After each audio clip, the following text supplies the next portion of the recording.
Hi guys, welcome back to the channel. So today I'm going to do a quick 2022 revisit to the iPhone XR. Now I've been using the iPhone XR for around a week, as sadly there was a bit of a disaster with my iPhone 12. So I've borrowed this off a friend and I've been using it for about a week, and here is my full 2022 review.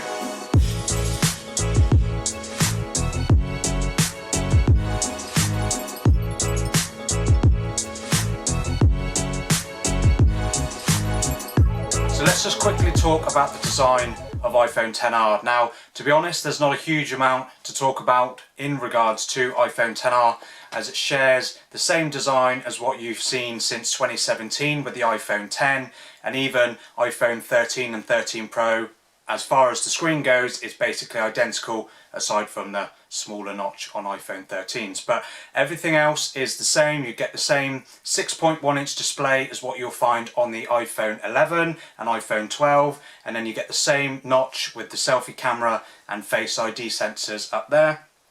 Of course, like the iPhone 11, it's got the slightly thicker bezels because it doesn't use an OLED panel, which is what they use on iPhone 12. So you've got not quite as high a resolution display on iPhone XR as you'll find on the 12, and then of course the XS and XS Max. If we flip it over to the rear, you get the normal glass back, which you'll find on all of the others, but a single facing rear camera, which is a 12 megapixel f1.8 sensor, which is what basically distinguishes it between using this and an iPhone XS at a glance. Now, in terms of the build quality of iPhone XR, it's your standard really nice premium iPhone design. It's got an aluminium rail, so it doesn't get the stainless steel as what you obviously find on XS and XS Max, but it's still a really nice design phone, still keeping up with the times.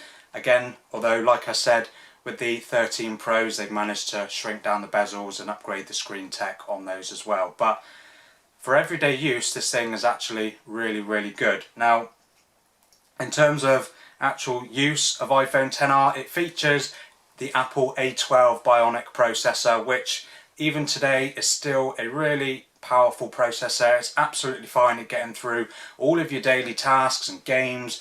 The user interface is just so smooth. There's no issues with any of that at all. 3 gigabytes of RAM in here, which is a little bit lower than what you'll find today. So on the XR you get 3 gigabytes of RAM, and then on the XS and XS Max you get 4 gigabytes.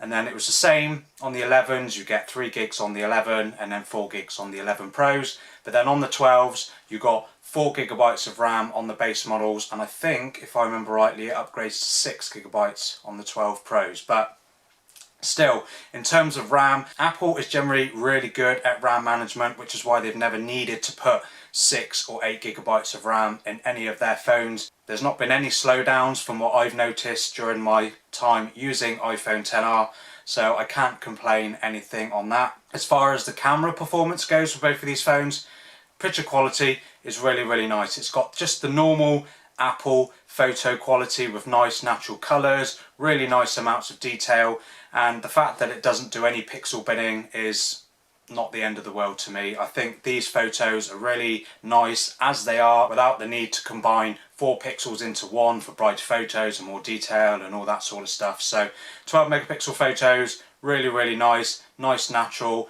and portrait mode. Even though it's only got a single camera, it does support portrait mode, and subject separation is actually really good on iPhone XR and even on the front facing camera as well. You do get 4K video support, which, to be fair, they've been doing that since iPhone 6S, I want to say. So the fact that this has got 4K video is not really a surprise at all. Video quality is really good. Of course, at the time that these phones released, they were probably spitting out the best quality video on a smartphone, but of course this has now been improved in all of the generations after it. But video quality on the iPhone XR has been really good as well. And then just quickly, if I talk lastly about battery life. Now, I had issues with my iPhone 12 where the battery life just wasn't great in my place of work. My signal's naff, so battery drainage was a really big issue for me with my iPhone 12. And I have to say that the iPhone XR is actually performing a lot better than what my 12 did. It's still got a 2942 milliamp battery, which is only ever slightly bigger than the 2815 that's in the iPhone 12.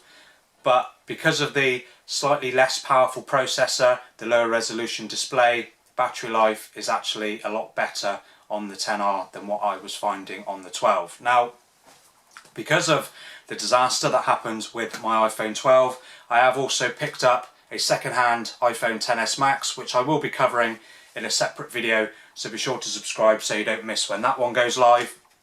And yeah, iPhone XR is still a really good phone to use. Whether the low resolution display is going to be an issue for you, I mean, for me, switching between iPhone XR and XS Max, the XS Max being it's got a higher resolution display, I barely notice it. So the fact that this has got 326 ppi over the 401, I think it is, something like that on the XS Max, there isn't a huge amount of difference. Unless you're really squinting at the display, you're not going to notice it. So the display on here is really good outdoor visibility, the brightness is really good, and again, like I said, just typical Apple responsiveness of the phone is really good. Now, should you buy an iPhone XR in 2022? Now, what I've said at the end of my videos that I've done on like the 7 Plus and the 8 Plus is going to apply to this as well. Now, if you can find it cheap enough, the iPhone XR is still a really good phone. Now, I've seen people selling privately for around the £200 mark, and for that price, I would pick this over a budget Android phone 100%. It's got a much more premium build. Performance, of course, is going to be a lot better than all of those, and the camera performance, although it lacks the night mode, which they didn't, of course, introduce until the iPhone 11 series, but photo quality in general on iPhone XR is really good. I've got very little to complain about in terms of the camera. So, like I said, if you can find iPhone XR for cheap enough, it's a really good phone to have, and I've had no issues with it. So, like I said, don't forget to stick around for when I drop my video on iPhone XS Max, because that is now my daily driver that I've bought second-hand, and I'll let you know how it's performing as a second-hand phone as well. So don't forget to subscribe so you don't miss out on any of those videos and future videos that I do bring out. And thank you for watching, and I'll see you in the next one.